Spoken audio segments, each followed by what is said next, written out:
On January 24th, AD 41, Emperor Caligula left a performance and entered a passage near the palace. Officers, attendants, and guards surrounded him. He was walking through the center of Roman power, among men whose duty was to protect his life. Yet some of those men had joined a conspiracy against him. The officer most often identified as a leader was Cassius Chaerea, a tribune of the Praetorian Guard. Ancient writers claim that Caligula had humiliated him, but personal revenge was only part of a plot involving officers and members of the imperial household. In the confined passage, Chaerea and his accomplices attacked. Caligula had little time to understand what was happening or organize a defense. Members of his entourage scattered, while the conspirators continued until the emperor was dead. His wife, Caesonia, and their daughter were also killed afterward. This was not an uprising by the entire Praetorian Guard. A group of officers and soldiers participated, while other units reacted differently. Even so, the meaning of the event was unmistakable. A force created to protect the ruler of Rome had directly helped destroy the emperor inside his own palace complex. Caligula's death left Rome without a successor. Some senators discussed restoring the Republic. Others wanted to select another emperor. Members of the imperial family searched for safety, and the population waited to see which faction the armed forces would support. The Senate still possessed the language and ceremonies of traditional authority, but speeches meant little if the senators could not control the soldiers stationed beside the capital. In the hours after the assassination, the men carrying weapons near Rome could decide the future of the empire.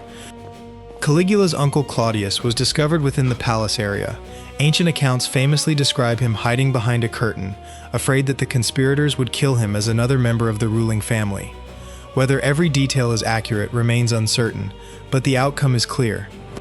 Praetorian soldiers took Claudius under their protection and escorted him to their fortified camp, the Castra Praetoria. There, they proclaimed their support for him as emperor. The Senate could continue debating, but Claudius now possessed what his rivals lacked: protection from the most powerful organized military force inside Rome. The decision transformed an uncertain relative into the ruler of the Roman world. For the first time, the military foundation of imperial succession had been displayed openly. The Praetorian Guard had not merely defended an existing emperor. Its members had helped remove one ruler and ensured that another occupied the throne. How had a force created by Augustus to protect imperial power gained the ability to kill an emperor, defeat the Senate's plans, and choose the next ruler within hours? Praetorian Guard did not appear suddenly with Augustus. During the Roman Republic, generals and senior commanders often maintained selected troops near their headquarters. These men protected the praetorium, the commander's tent or official residence, guarded important messages, and remained close during moments of danger. From this connection came the word Praetorian, yet these early groups were personal escorts tied to individual commanders. They were not a permanent force created to protect the ruler of the Roman state. The civil wars of the 1st century BC changed that relationship. Roman leaders were repeatedly assassinated, betrayed, abandoned by soldiers, or defeated by rivals who used armies to seize political power. Julius Caesar had been killed inside Rome despite his authority and military reputation. Octavian, later known as Augustus, survived years of civil war and understood that a new political system could not depend only on laws, public ceremony, or senatorial approval. He needed soldiers whose loyalty was directed toward the emperor and his household. They had to protect the ruler, accompany members of the imperial family, secure important locations, and react quickly to emergencies near Rome. Most importantly, they could not depend on provincial governors or distant legionary commanders whose ambitions might threaten the new regime. Around 27 BC, Augustus established the Praetorian Guard as a permanent imperial force. Ancient evidence and modern reconstructions usually describe 9 cohorts, although the exact strength of each cohort during the earliest period remains uncertain. Some estimates place them near 500 men each. What matters is that several thousand carefully selected soldiers were now attached directly to the emperor. Their duties included guarding Augustus, protecting the imperial household, escorting the emperor during travel, securing entrances and public appearances, and providing an armed reserve for sudden crises. Augustus also used other bodyguards, including Germanic guards at different times, but the Praetorians became the clearest organized military institution connected to the new imperial office. Augustus faced a political problem. Romans associated permanent troops inside the capital with dictatorship and civil conflict. He therefore avoided concentrating the entire guard in Rome. Only 3 cohorts were normally stationed in the city, while the others were distributed among nearby Italian towns. Even those serving inside Rome could perform duties without appearing as a fully equipped army occupying the streets. This arrangement gave Augustus protection, while preserving the public image that traditional republican institutions still functioned. The Senate continued to meet, magistrates still held office, and the emperor presented himself as the leading citizen rather than an openly military monarch. In 2 BC, Augustus appointed 2 Praetorian prefects to command the force. These officers came from the equestrian order rather than the Senate. They supervised discipline, officers, assignments, and communications with the emperor. Using 2 prefects reduced the danger of placing every armed cohort near Rome under the control of one ambitious individual. Augustus also understood that military loyalty required material rewards. Praetorians received better conditions than ordinary legionaries, and his will granted them generous payments. Such rewards helped secure the peaceful transfer of power to Tiberius after Augustus died. A dangerous principle had now entered imperial politics. A new emperor needed legal recognition and elite support, but he also needed the cooperation of the soldiers guarding the palace. Augustus created the Praetorian Guard to protect the throne. He also created the force whose approval could one day determine who was allowed to sit upon it. Under Tiberius, however, this cautious balance would change when Sejanus gathered the scattered cohorts into a permanent fortified camp beside Rome, giving their commander faster control over a united armed force near the capital.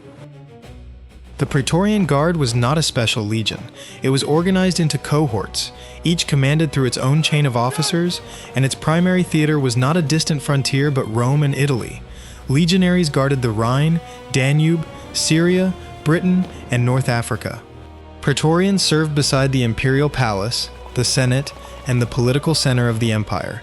They could accompany an emperor on campaign, but under the Julio-Claudian dynasty, their most important responsibility remained the protection of the ruler and the security of the capital.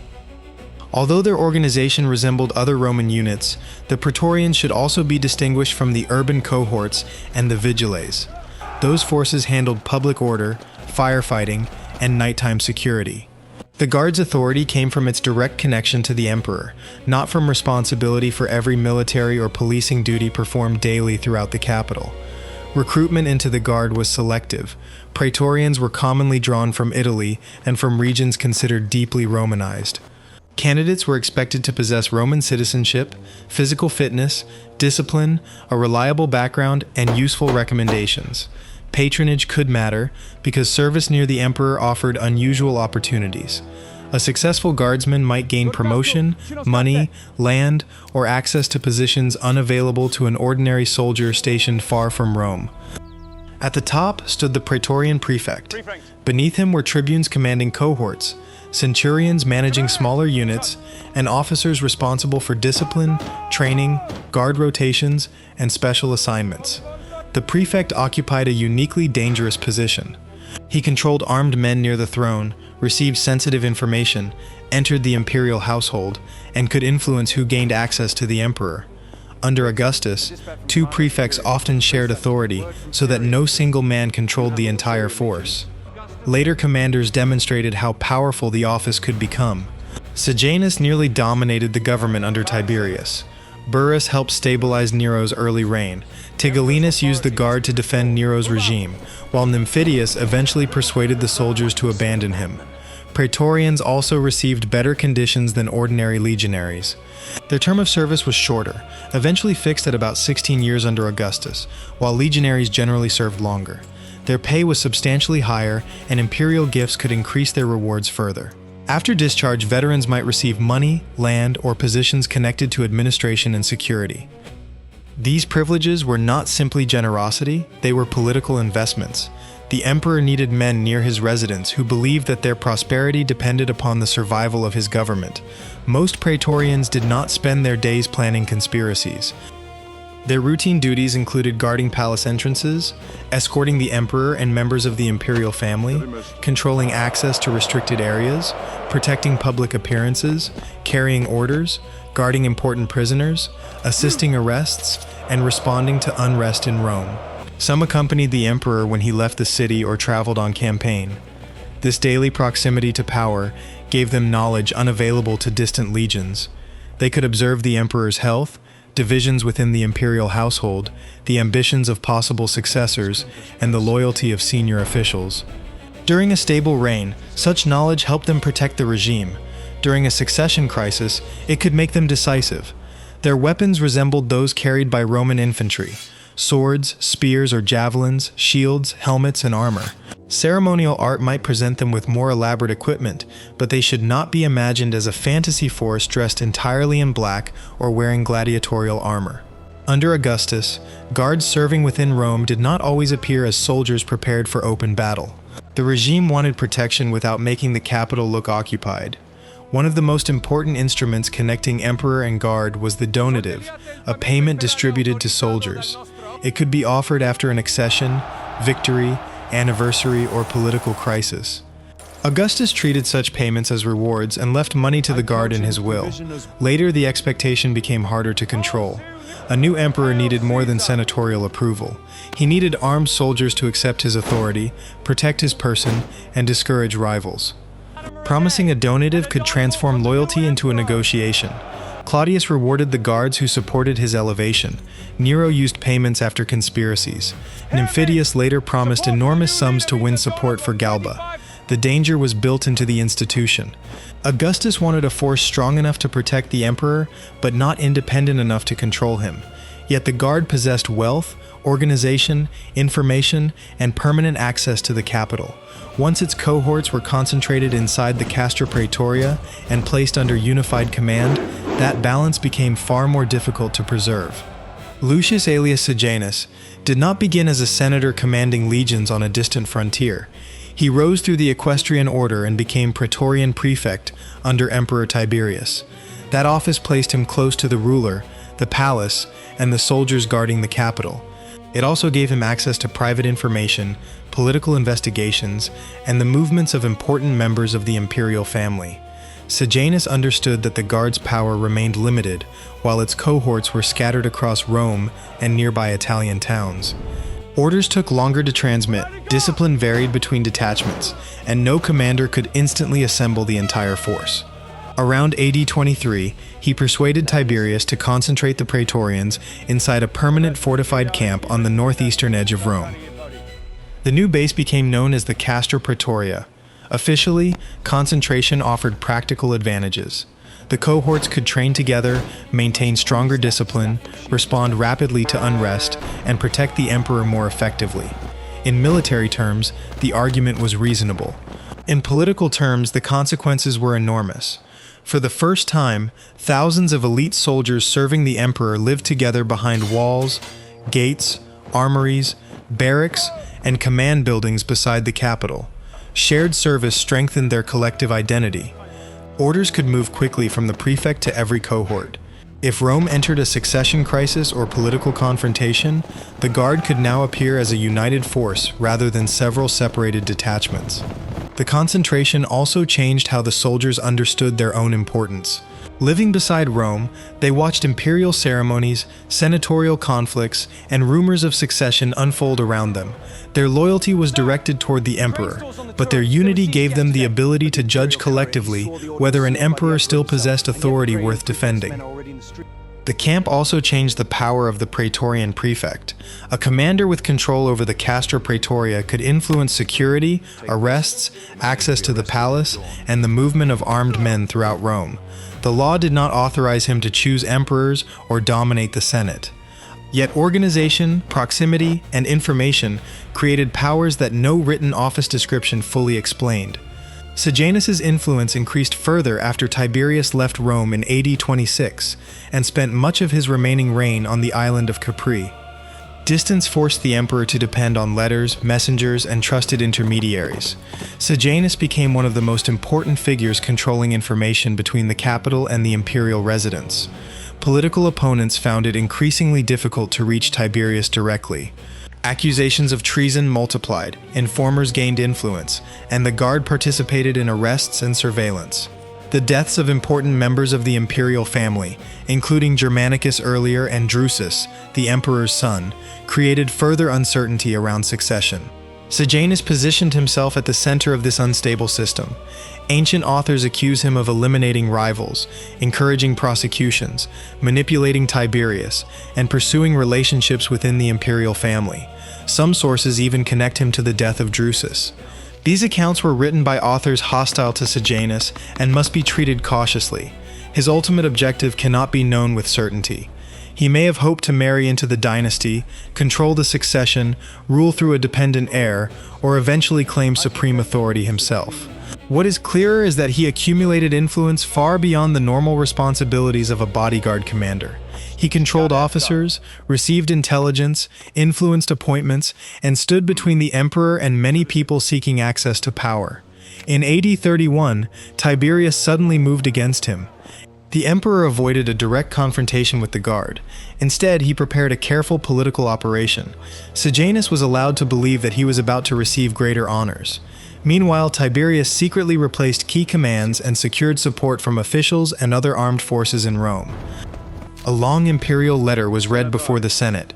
Its tone gradually shifted from apparent confidence to accusation. Before Sejanus could leave, rally supporters, or reach the Castra Praetoria, he was arrested.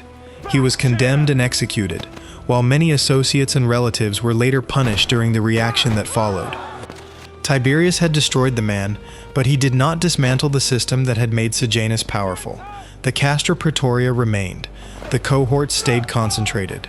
Future prefects continued to command an organized military force beside the political center of the empire. Sejanus proved that the greatest danger to an emperor might not come from a frontier general. It could come from the officer controlling the doors, messages, investigations, and soldiers surrounding the throne. Sejanus failed, but the institution that enabled his rise survived him. On January 24, AD 41, Caligula moved through a narrow passage near the palace after attending a public performance. Around him were attendants, officers, and guards whose presence should have guaranteed his safety. Yet several men within that protective system had already joined a conspiracy. The emperor was surrounded not by an invading army, but by people who understood his routines, his movements, and the weaknesses of the palace security around him. The most famous conspirator was Cassius Chaerea, a tribune of the Praetorian Guard. Ancient writers describe Caligula repeatedly mocking his voice, manner, and masculinity, sometimes assigning insulting passwords when Chaerea reported for duty. These stories may reflect genuine humiliation, but revenge alone does not explain the plot. Other participants feared execution, resented the emperor's treatment of senators and officers, or believed his government had become dangerously unpredictable. Chaerea's position gave the conspirators access. A senior officer could approach the emperor without immediately attracting suspicion, and the narrow passage limited the ability of the escort to form a defense. When the attack began, Caligula had little time to understand what was happening. Chaerea delivered one of the first blows, and other conspirators joined him until the emperor was dead. The violence did not stop with Caligula. His wife, Caesonia, and their young daughter were also killed afterward, apparently to prevent the immediate survival of a direct family claim. A documentary should describe these deaths without graphic detail, and should not imply that every member of the guard supported the action. The assassination was carried out by a group of officers, soldiers, and palace conspirators. Other Praetorians responded in different ways once the emperor was gone.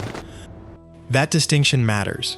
The Praetorian Guard did not rise as one united organization to murder Caligula, but members of the force had used their privileged access to remove him, and the wider guard soon became decisive in determining what followed.